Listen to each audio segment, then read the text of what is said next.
It's road trip time with the Volvo EX60. You can enjoy this beautiful landscape here behind us, but how did we actually get here and how does it drive on the German Autobahn? What's the efficiency and real-world range at different speeds?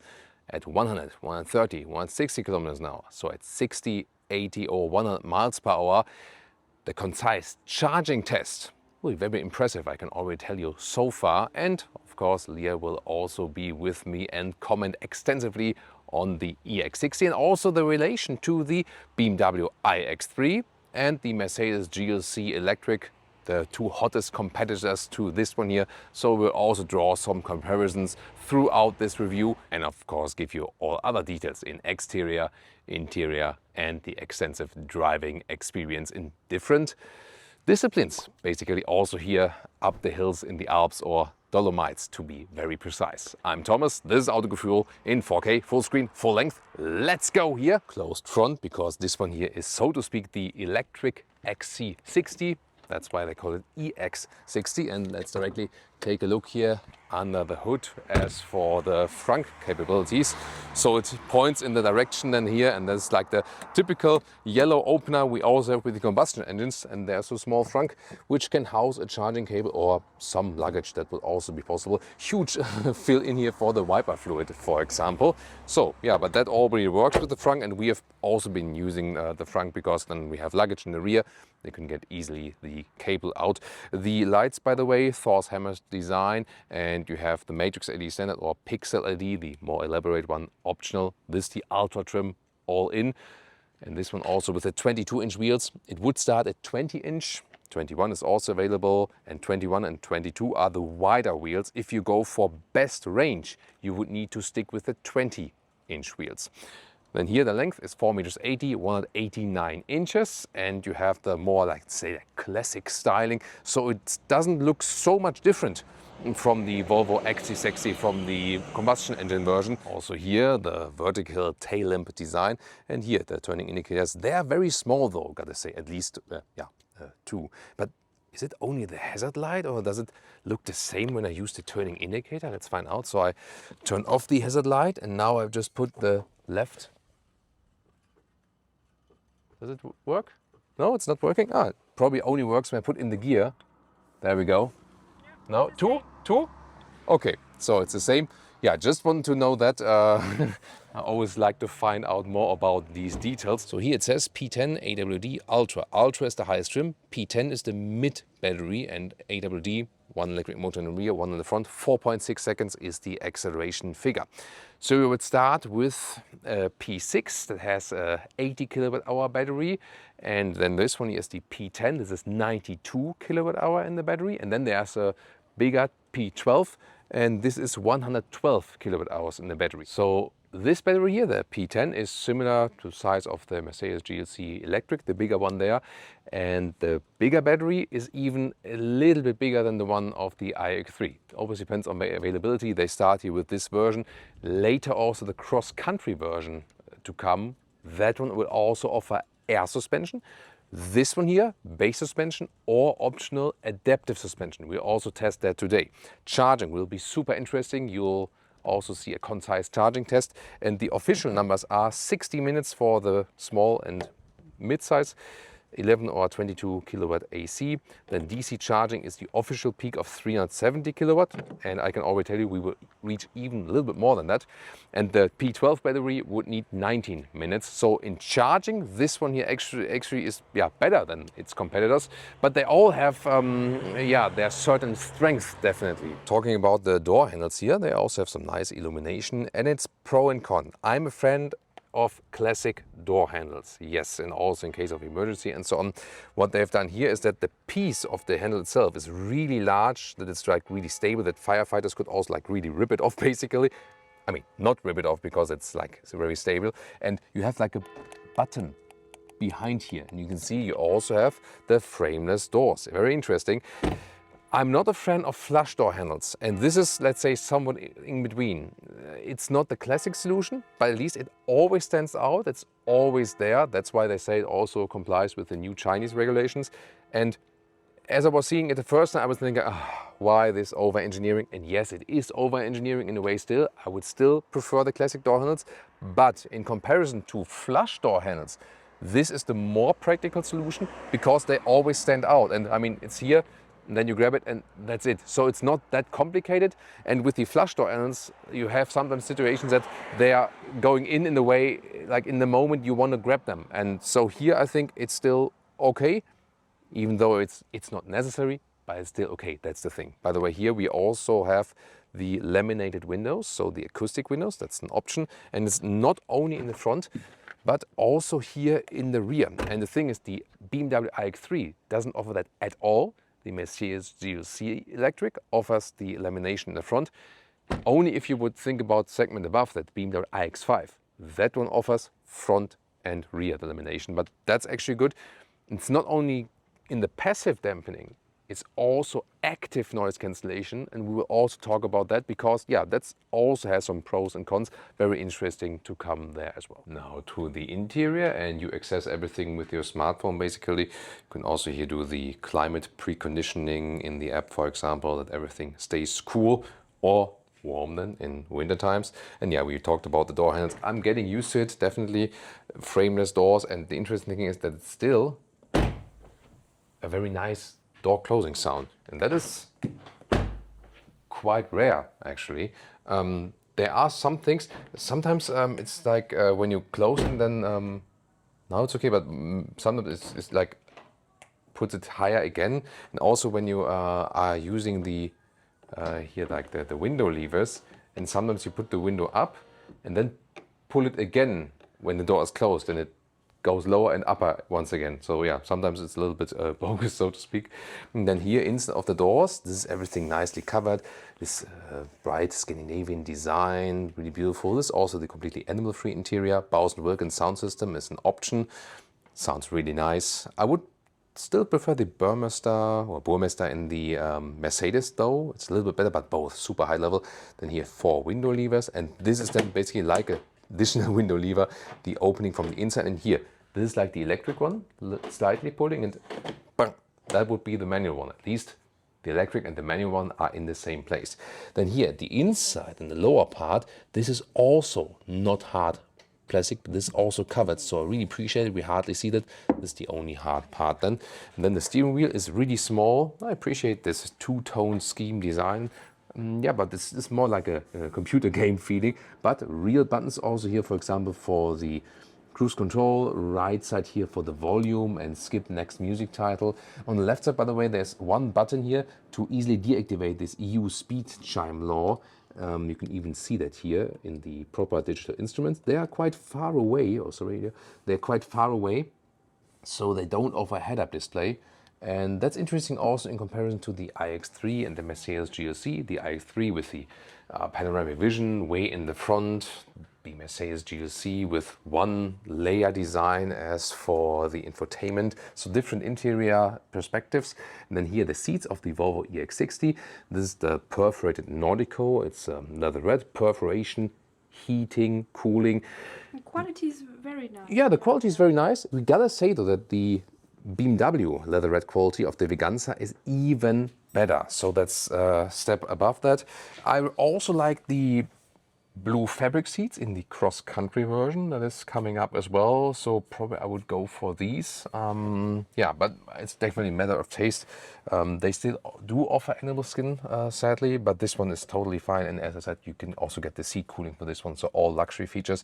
And the ergonomics are also really good.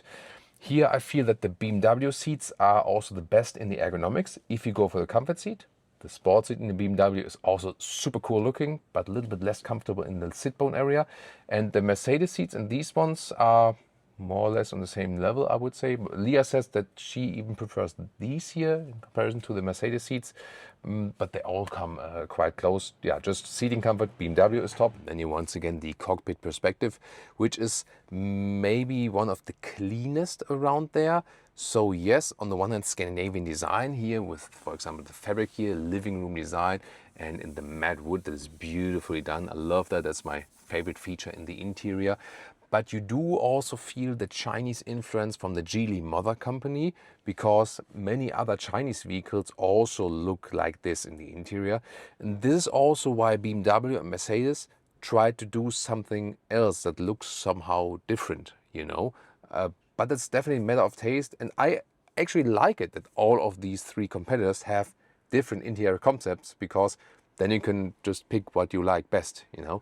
So this one here is with a fixed panoramic roof. You do have this digital shade, and then that's always something like that, because you somehow always start searching it again, like where was that, you know, like where was that to control the shade, and I then think it's in the quick quick controls. Is it? then roof shading, yeah. Ah, there it is. Thank you, thank you. Yeah.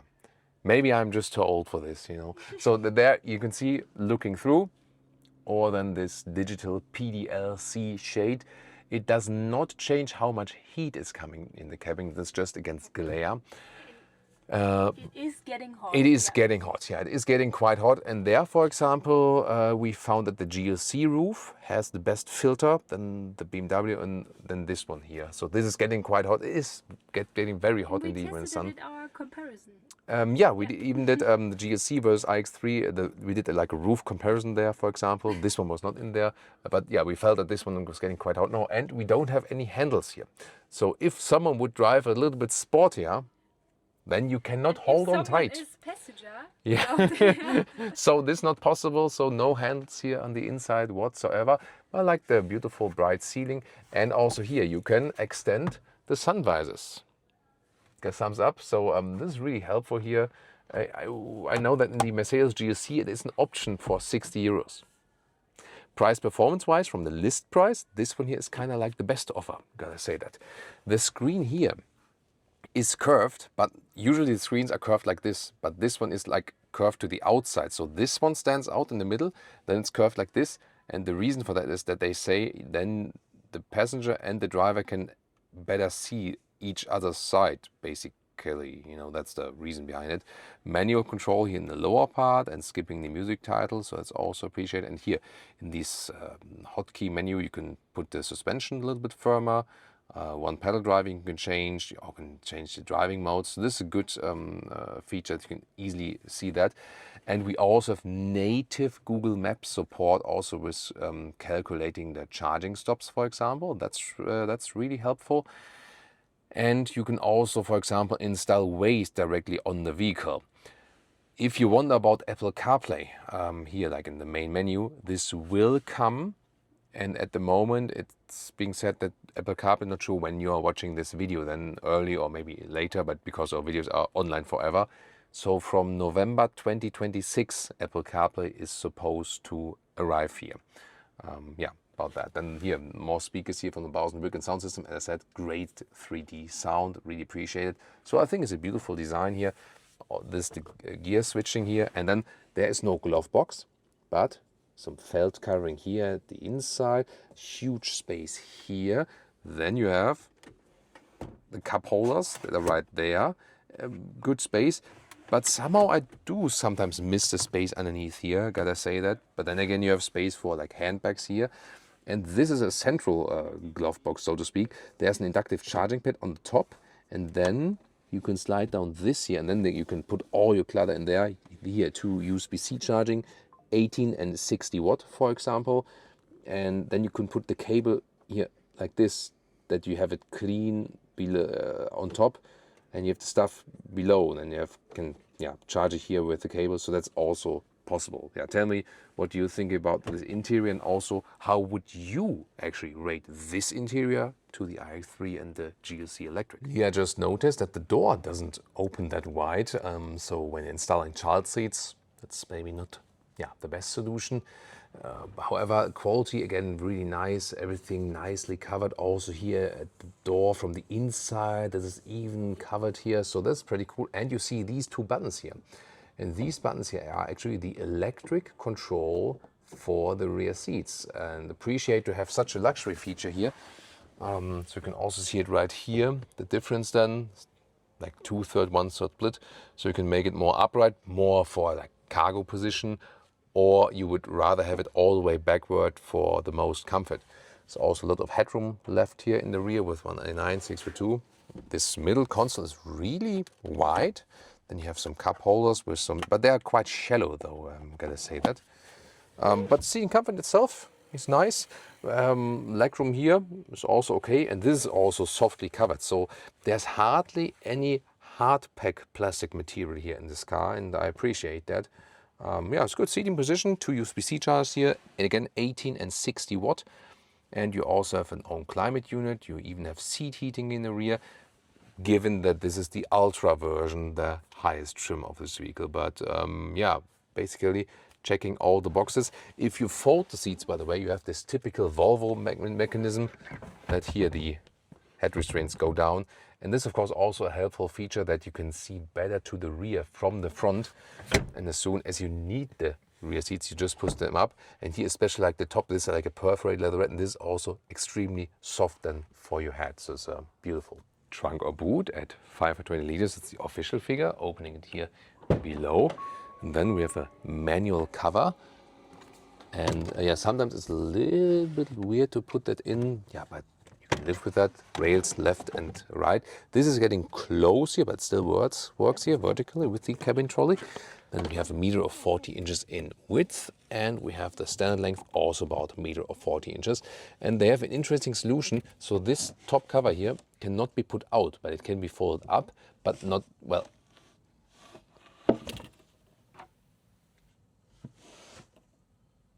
okay, that's interesting. So it was like with all cars I had so far, it was like fixed, but maybe it was just like, you know, very much put in there. And now we just discovered that you can actually just, with a little bit more force, put that out right there. So that's news. I have really, like, literally just discovered that. Interesting. So you can also put that whole thing out if you like, but I think there's not much. I mean, there's a little space more underneath there, but there's probably not much use in putting it all the way out, but you can maybe better clean that. But here, there's like a small space underneath there.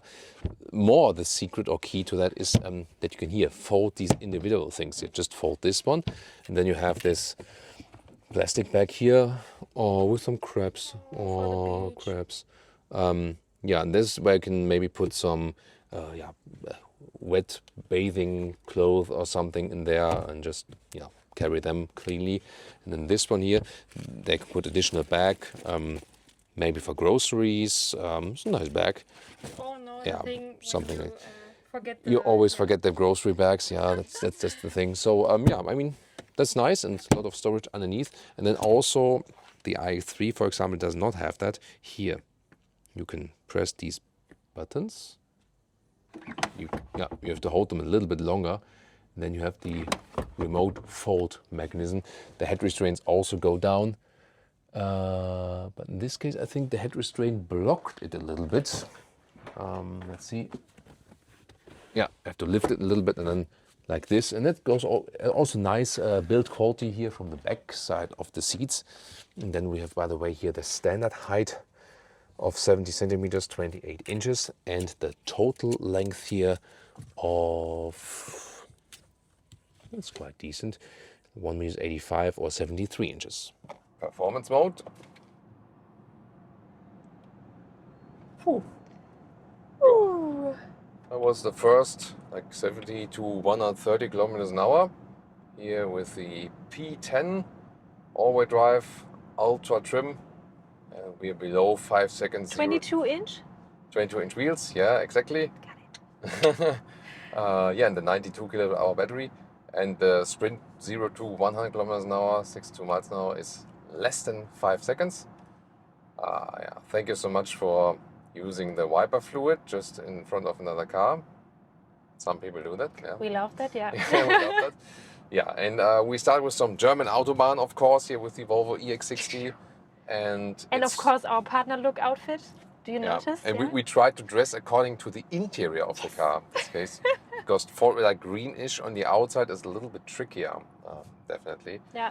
And it's, of course, road trip time! Woo! Yay! So we're really going to do a long haulie today, tell you all about our experience normal driving. Yes, efficiency and Charging. Yes. Yeah. Charging. Yeah. Charging Yeah. will be very exciting indeed. And yeah, performance mode here is for best boost, but you can also go standard or even range. And honestly, this car is so quick in acceleration that range for most time is okay. And it's separated with the suspension, so we can go to a firmer suspension because this one is also equipped with the adaptive suspension. Yes. Otherwise, And you notice that, yeah. Here, for example, now that's like hard. Stiff, It's yeah. in German. It's a stiff one.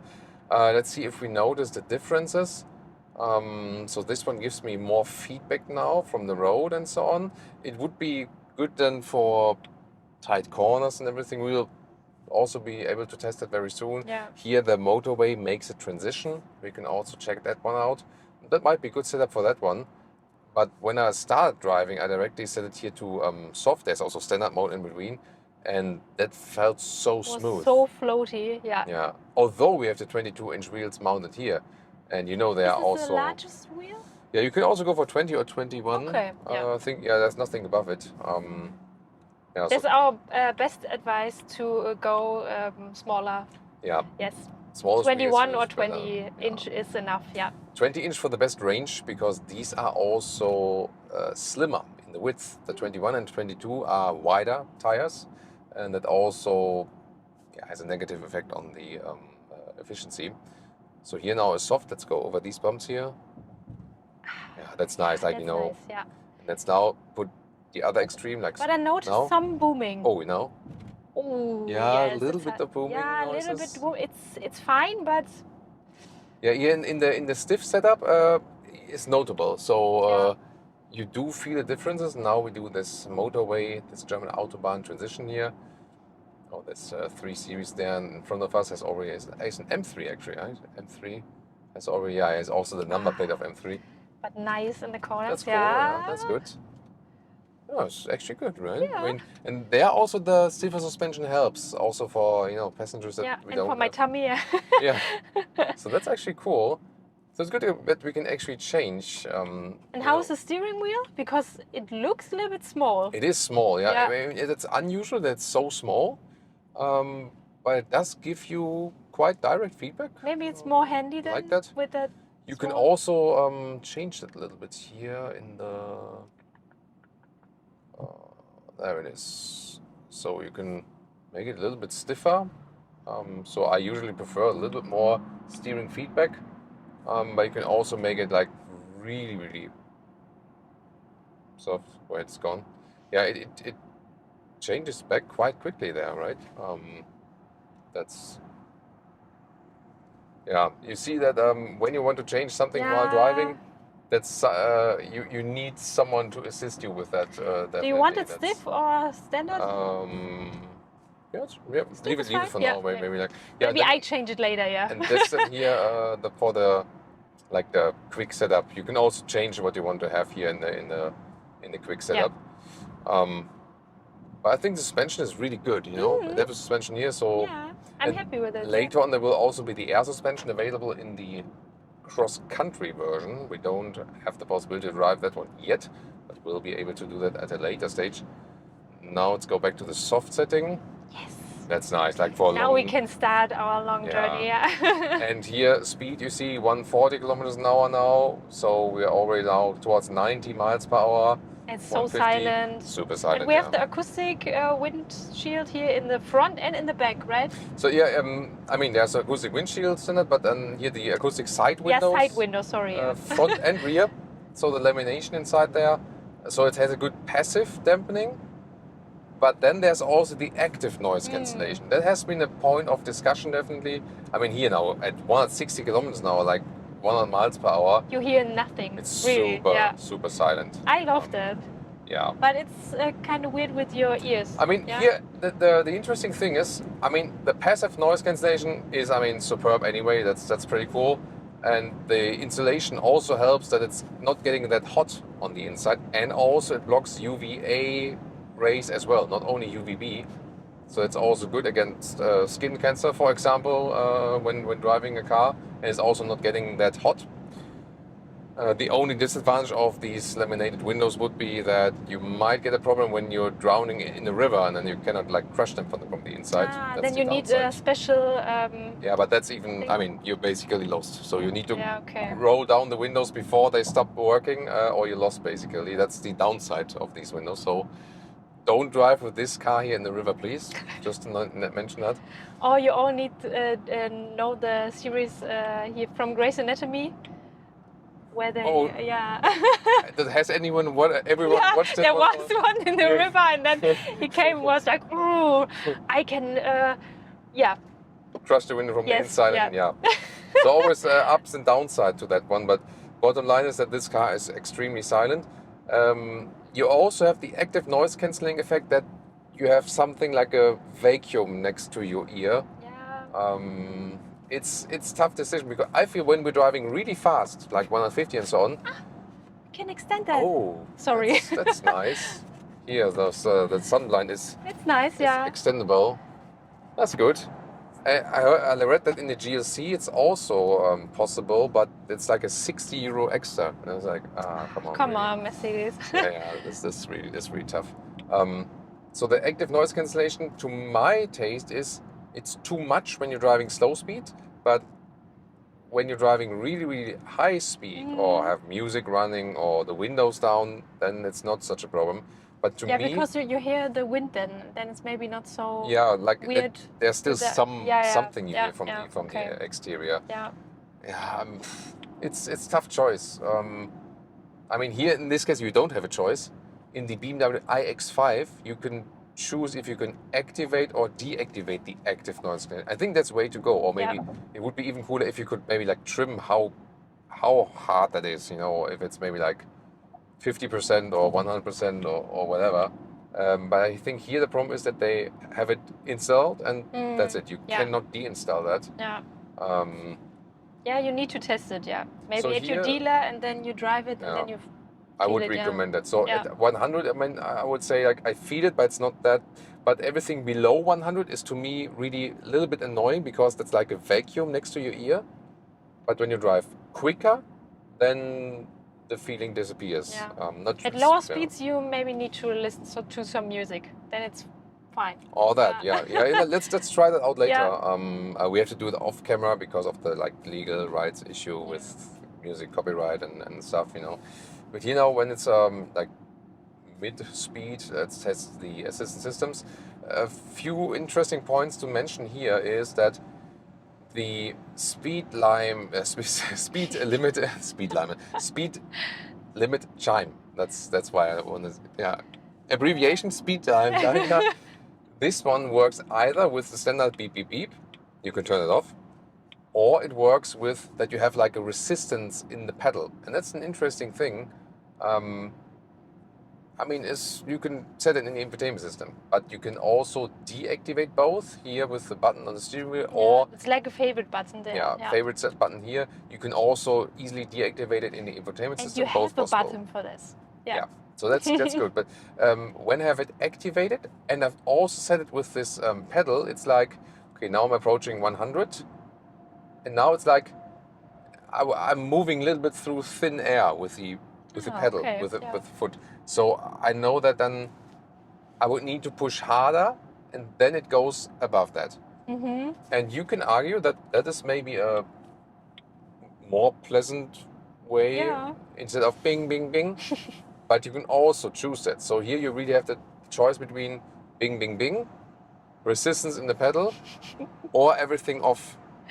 Thomas has always the best things to explain and that's Thomas Auto for memes. Bing, bing, bing, or not. Bing, bing, bing, bang, bang, bang.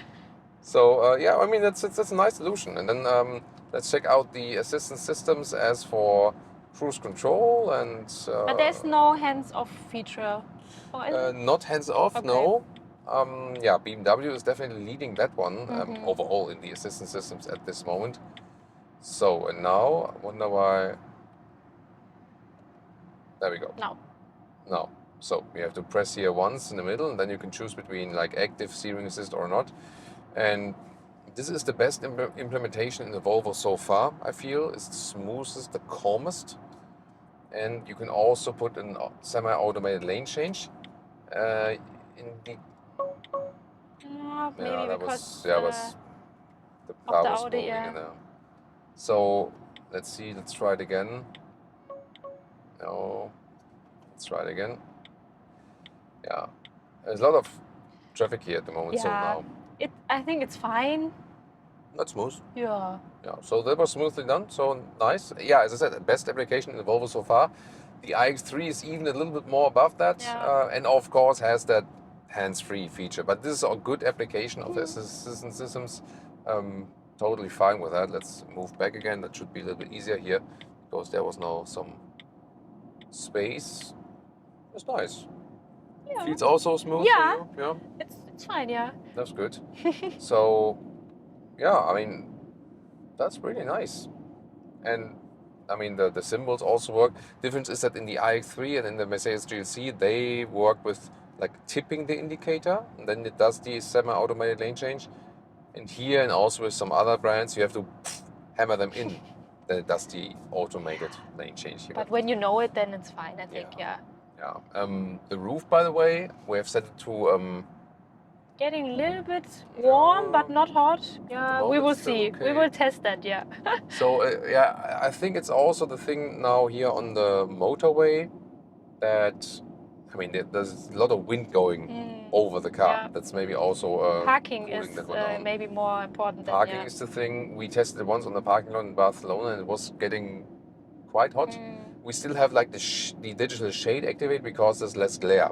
It doesn't change how much heat is coming in, but at least there's less glare. You know? And you have the seat ventilation. That's also really cool. nice. Yeah, that's cool. So your level 2, for example, is that you. That's not too loud for you because it's. Yeah.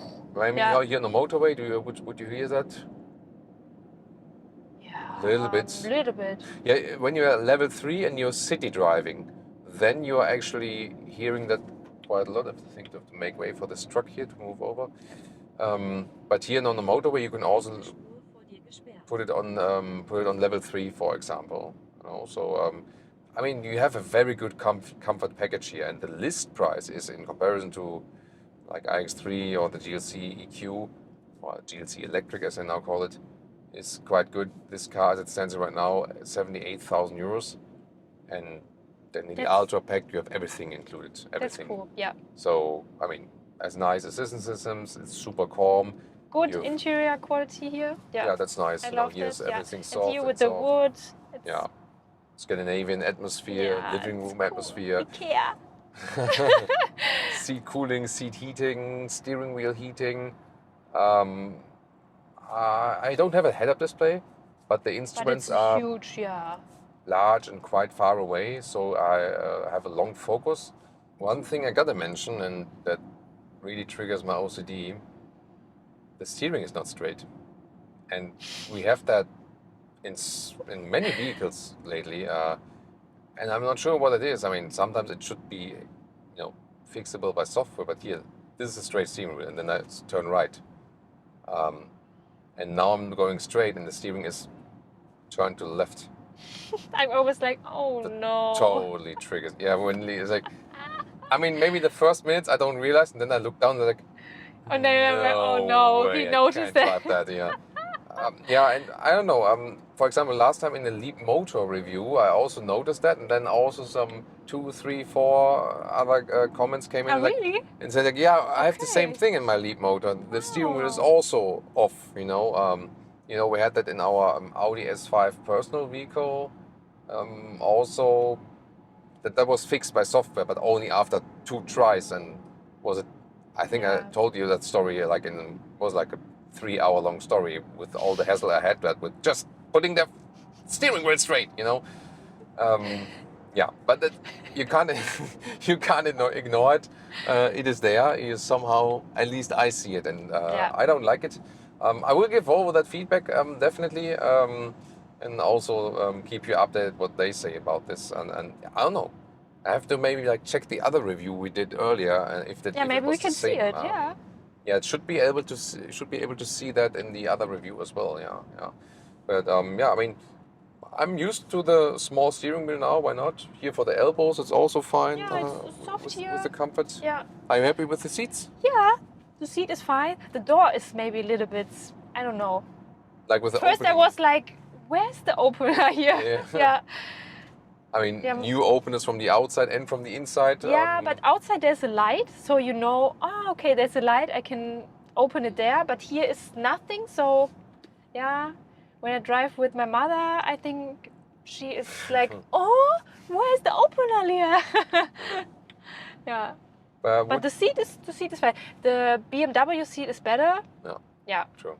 The Einsitzhöhe is plusher, but like the seating depth. yeah, seating depth is more plush, but it's fine. Yeah, it's a little bit narrow here. A little bit narrow. Yeah, maybe so. Yeah, I would say comparable to the GLC. Yeah, seat. yeah, but I think it's Volvo. No, it's a BMW, Volvo, and then GLC for me. Really? Oh, Yeah. Interesting. Interesting. And for you? I mean, BMW definitely the iX3 and yeah, also the iX5 if you want to take it into Yeah. the. But I think it's a little bit better than the GLC seat. Could be. I'm not exactly sure. Maybe so. It always depends on like which exact seat and which material you pick. But I would rather see them like somewhat equally. But I mean, it's good. Fair feedback. Yeah. But definitely what we agree on is that the BMW seats are top and when you go for the comfort seats, the sport seats look awesome and are great like here, but in the sit bone area, the BMW comfort seat for the iX3 and also for the iX5 are at this moment leading it. But yeah, nevertheless, I mean, we will drive 6 more hours here now in this car. And are you afraid of that? No. That's a good sign. Now I'm happy. We will speak later about We'll it. speak later again if and maybe that I stays drive that a way, little bit yeah. then. Yeah. Now the first charging stop, 9%. We'll basically measure from 10% to 80% state of charge. Let's see what we can score in the maximum kilowatt charge. So we had a fast charge. This can do 400 kilowatt. Let's see what we can store and what is like the final time, 10 to 80% state of charge. Really looking forward to that now. So plugged in and directly starts at 360 kilowatt. That's cool. So official maximum peak is 370 kilowatts. So we're already very close to that. Yeah, that already looks very promising. Let's follow up on that. And look at that. It even went above the stated limit. It was at 377 kilowatt for a very short time. We were both like, oh. We're both like, whoa, is that real? We have reached 80%. This is the charging curve. So there we go. So 80% was 16 minutes. There we go. So it was 80% at 16 minutes straight. That's exactly as promised, optimum. And then here, that was like 370 kilowatt. And then here, like about in the middle, like about 50% something, 50, 60%. Yeah, here, around 60%. Then it dropped, but it's still over 100 kilowatt. So you can see that it's especially worth to charge it like 10 to 60, something like that in that area. And then it drops. But yeah, so quick right here. And overall 16 minutes, 10 to 80%. I mean, what can you say? All right, been driving now for about 6 hours or something like that. We'll do our first overnight stop soon. And the second charging stop, and yeah, Leah has been driving this second party now. I also got you some shots for some shots like the light and so on. The light looks good, like we don't only have the Matrix LED, but the Pixel LED, the extended one, also with automatic high beam then. And yeah, not glaring others, but it did once like an automatic like automatic light horn, and I was telling her, "Oh, you gave him a light horn." Like, she said, like, "No, I didn't do it." Yeah, because sometimes, I mean, the car says, "I can do it," but oh no, there's another car, and then it was like a brief of a second, like a fake light horn, so to speak. Yeah, but yeah, it was super silent here the whole ride. Once again, we are a little bit puzzled about. Sometimes it was like, "Oh, it's so cool, it's so silent," but sometimes again, is it maybe too much, the active noise cancellation? So it's a little bit back and forth. But you happy with driving? Yes. What was the best in driving? The silent drive, yeah. Yeah, Leah's already tired right now. Arrived at the hotel right now. But I think we gotta go to the charging station one more time before checking in. That we can start right away the next morning again. All right, next charging stop, and this time we start at 15%, and let's see. Look at that. I mean, that is very good performance from that car here, directly 300 kilowatt. And here in the infotainment, the car says it could charge 330 at this moment, but the charging station is only giving 300 max. So you always have to see, like, is it the fault of the car or the charging station? Here in this case, the car could even do more. And yeah, you've seen it earlier. And you also have this nice visualization there in the front in the instruments. And here that was again very important to show that it really puts this power up to at least 50%. There we go, here at 57%, it slowly starts dropping now. All right, 80%, and yeah, once again, like 16 minutes, in this case 15 to 80%. So basically same result, and let's take a look at the charging curve. There we go. A little bit different than the last time. We didn't have such a high peak, but then the drop was maybe a little bit later, I don't know. But yeah, similar result, definitely pretty cool. Okay, and a good night's stay, and now I'm in the rear testing the rear comfort. And I also want to start working with a laptop, and that's of course then safer because in the front there's the airbag. Might think about you could also deactivate the airbag in the front when you're sitting there with the laptop. That might be, yeah, I gotta do some research on that. But then the question is there like a side airbag or something? Yeah, it's always some considerations. But it's also good to test the comfort in the rear, and suspension is really good. So in the iX3, I was like bop, bop, bop, bop, bop, bop, in the rear. As soon as it, has the adaptive suspension, maybe we can retest it again with the iX3. But here, adaptive suspension in the rear is really nice. This one has like an inbuilt lumbar support, this rear seat. Not too pleasant to me. Some like it, some don't. I'm more team no lumbar support, so it's too much for me. Other than that, it's fine. Also, you can adjust the angle here of the back seat, but I have it all the way back then for most comfort. And then here's some water cup holders. They're quite shallow, these cup holders, though, gotta say that. And we have to take a look at the AC unit here down there. And also, there's some special things to say, like how my feet are put there in the lower part. So, Leah is driving again. It's also a nice perspective. Hello. And then here, the rear unit. So, you have to deactivate it in the front first, and then you can change like the direction a little bit, and there's the seat heating, but yeah, obviously it's warm enough at the moment. So on the one hand here, for the feet, the cutout is quite nice. So there's a good deep cutout, so my feet are low, but what are these here? So this is rather dangerous because you come very close with your feet there, so that's not the best solution, I feel. I have to seat all the way forward at this moment. So now a short stop in Innsbruck, Austria, and we want to go for maybe some lunch now or something, and we found now an AC charging station, like a small one. Only 11 or what? 11 kilowatts, but yeah. Why not? Well, we're like at lunch. And in the shadow with the tree. Yeah, very good. So as an EV charger, you always search for some trees, especially when it's hot like there. And now it's also charging here, and it's just like at the side of the road then in this case. Why not? And now the dynamic driving test. We arrived in South Tyrol, beautiful area of course, and we've been doing the same test with the Mercedes GLC. Yes, electric, the same road. Yeah. So same road as well, same trip here, so we can very well compare. And yeah, let's go one more time. Not off-road. Oh wow, that reduced the speed significantly. So we can accelerate some like 30 to 60 something. How tight? That is 30 to 70. So yeah, I mean this 4.6 seconds in the acceleration figure. But there are no handles for me. Yeah, I don't know where to hold on here. No here, maybe in the door here. I don't know because there's no door handle. Yeah, I don't know. Maybe here. But holding on here is not that practical indeed. Very interesting will be also suspension-wise with the GLC electric. We had here the air suspension. We could set it to sport mode, but you still Now feel its air suspension. and now it's soft here. Now in the for Volvo, soft. The question is, do you get sick in Yeah. a little bit, maybe? It's better than in a GLC. I feel that immediately. Yeah. But now But let's now we can make it a little bit switch firmer, it to firm. suspension firm. Yeah, that's better. That's Yeah. it's I'm interesting because super sensitive to that, yeah. because me as a driver, I don't feel it. I mean, I feel it a little bit, but not that much. Yeah, maybe we can switch later when I drive down. Mm. Okay. Yeah, of course. Sure. Why?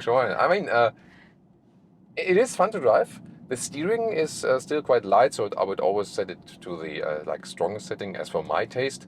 The car is still very calm. Of course, the passive and active noise cancellation really keeps the volume down. We also feel it here when doing the agile driving. And I mean, yeah, the air suspension, which will also be available in the cross-country version, is good when you drive straight and want to have max on comfort. But here in this dynamic atmosphere, we also said the iX3 was better there because it's the sportiest car from this pair, or this pair of three, so to speak, or this trio. And here, if you have then the adaptive suspension in the Volvo and set it to firm, it's actually quite nice for I like the that, agile yeah. driving. For agile driving, it's perfect, yeah. Yeah, and yes, you see that the interior is inspired by the Geely company, by the Chinese mother company. That's, I mean, no doubt about that.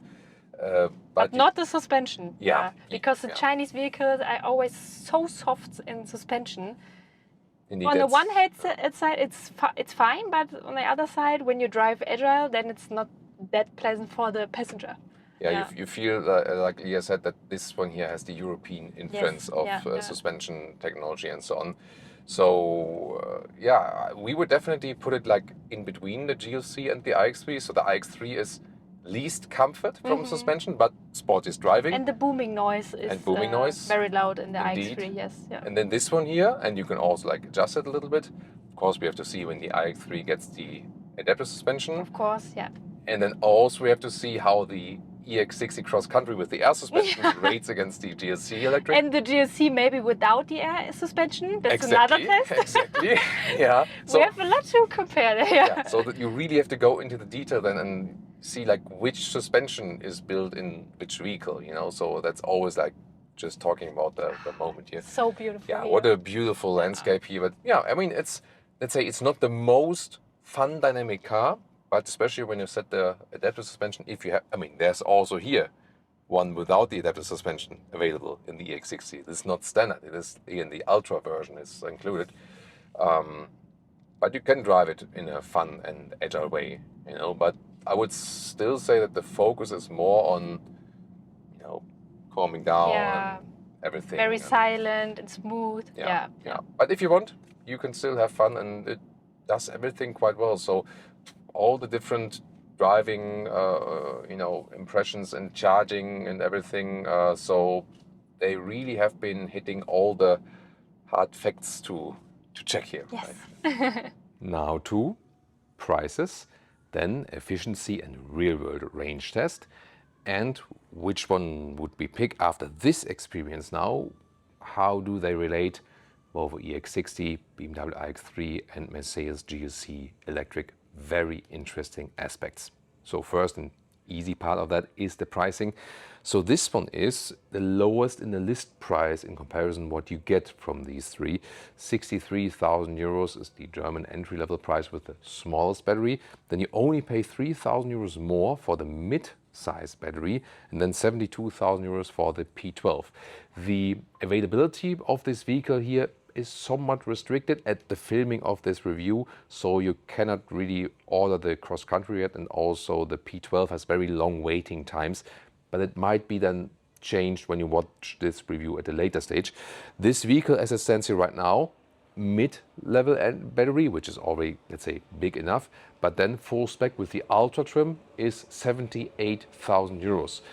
Which is, of course, not a cheap car at all. And the Chinese competition are really, really pushing and offering vehicles at a very lower price. I mean, the XPeng G6 and the G9 is a good example for that. For example, the Zeekr 7X, also to mention these. But in relation to the GLC electric and the iX3, still a nice price region in comparison. Then to the consumption test. So the first time we did this review, the temperature was a little bit lower, and maybe also the asphalt was a little bit rougher. Weather and the ground conditions always play a role, wind resistance and so on. This time it was really hot, which is a good thing because the air is less dense.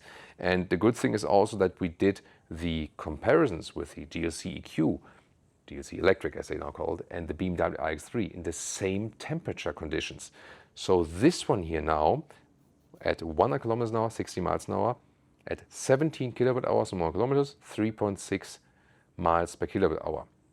At 130 kilometers an hour or 80 miles an hour, it was at 22 kilowatt hours or 2.8 miles. And at 160 kilometers an hour or 100 miles per hour, it was at 33 kilowatt hours or 1.9 miles. And what does it mean? So for this very battery, means then a range of 540 kilometers at the 100 kilometer thing, 335 miles. 418 kilometers or 260 miles of range at 130 kilometers or 80 miles an hour, and at 160 kilometers an hour or 100 miles per hour, we are at 280 kilometers or 170 miles. I also have the numbers here in the screen. And if we now compare the other ones, so at 100 kilometers an hour, the iX3 was best with 15, then 17 for the Volvo, 18 kilowatt hours for the GLC. So this one was a little bit more efficient at 100 kilometers an hour than the GLC, a little bit less efficient than the iX3. But then at 130 kilometers an hour, for example, this one here was actually a little bit closer. So closer to the iX3, it was still better, the iX3, and also very close to the GLC EQ. So there the GLC EQ was a little bit better then. So that's interesting, you know, at 100 kilometers an hour, this one is a little bit better than GLC Electric, and at 130, the GLC Electric is a little bit better because of the two-speed concept, and air suspension lowers the vehicle. Might that be different than with the cross-country version? Because that one can also lower the air suspension. We have to see about that. And at 160 kilometers an hour, 100 miles per hour, this one was also then a little bit worse than the GLC Electric. But bottom line is that they all come quite close as for the consumption, and then you can really vary because all of these three models offer different battery sizes meanwhile.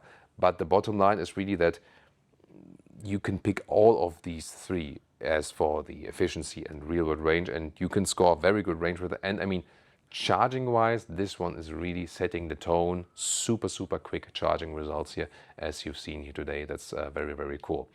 So then the main question remains, which one to pick? It really depends on your personal preference. So we can really say, after having tested all of these three in a most thorough way we've probably ever done with a pair of three vehicles, that we can say you can buy any of the three, no doubt, and they're all amazing vehicles. To me, one of the three best overall vehicle picks at the moment on the market. Not maybe in price performance, because they're the premium, they're expensive, and they are more affordable competitors meanwhile. Gotta say that, and the pressure is rising. But among these three, it's more about like which one do you prefer from the styling, especially like from the interior layout. And with the BMW iX3, the focus is it has the sportiest, most fun driving experience, at the same time the best seating comfort and the by far best assistance systems, and also with the hands-off feature. Then this one here, the Volvo EX60, is, let's say, a very good all-rounder in between, with the adaptive suspension already very comfortable, extremely silent on the interior, especially with this combination of passive and active noise cancelling. If that's not uncomfortable for you, you probably gotta test that. And you can, check all the features basically. This one delivers it all. Then the Mercedes GLC Electric, with the air suspension, delivers the best riding comfort when going straight. Maybe not the best then while cornering and so on, but it's also a very good technology with the two-speed concept. Air suspension is lower, and the GLC Electric especially efficient in comparison the faster you go, basically, you know what I mean? That's very interesting. And of course, and it always depends on the version, like which battery size do you pick? This one is of course cool that it will also offer the P12, the largest battery of these three, and with the cross-country version, if we would go for this one here, we would probably already dream of the cross-country with the biggest battery, because then you have like the everything checked basically. I also like the fabric seats in the cross-country, by the way. Yeah, so they definitely all come close, and it is somewhat more a matter of personal preference. What is the what is your personal preference, and what emphasis? You're more like sporty or more comfortable driving? Do you like a mix in between? Then I think this one is probably the fitting choice, you know. So yeah, very interesting. And of course, it comes down to the price. As for the list price, this one here is the most attractive offer. Then you have to go into the leasing rates. It seems to be that the leasing rates here for this one are also most attractive at the moment, whereas the Mercedes is the most expensive one. And then if all three vehicles come so close, it might just matter if the price is the right one. And of course, dealer service is such an important point. Do you have a dealer where you feel at home and you say like, you know, hey, I'm being treated extremely well there? That is such an important factor, of course, when buying a car. So what do you think? Tell us in the comments. Of course, to consider is also the BMW iX5. It is a segment higher and it is also more expensive. More in relation than maybe to the GLC EQ, because this is also more expensive. So then I think that price-wise it will be more a fight of iX3 versus Volvo EX60, and the GLC EQ does fight against both, but also against the iX5 a little bit, you know, when you think about these different price regions. So we are still looking into these three vehicles, and for us, how will we do it? We do consider all of them, and then we will look at the prices and then see, you know, like, hey, how much do we also maybe emotionally want this specific model, and what is then the concise offer for this specific model? That's how we are going to handle it. And this is also the exact reason why they come so close, why I cannot say like, this is number one clearly, this is number two, this is number three clearly. So it's a little blurry because they're also good. What do you think about this? Tell me in the comments. Which one would you go for at this moment? And now check out the BMW iX5 or our direct head-to-head comparison, BMW iX3 versus GLC Electric.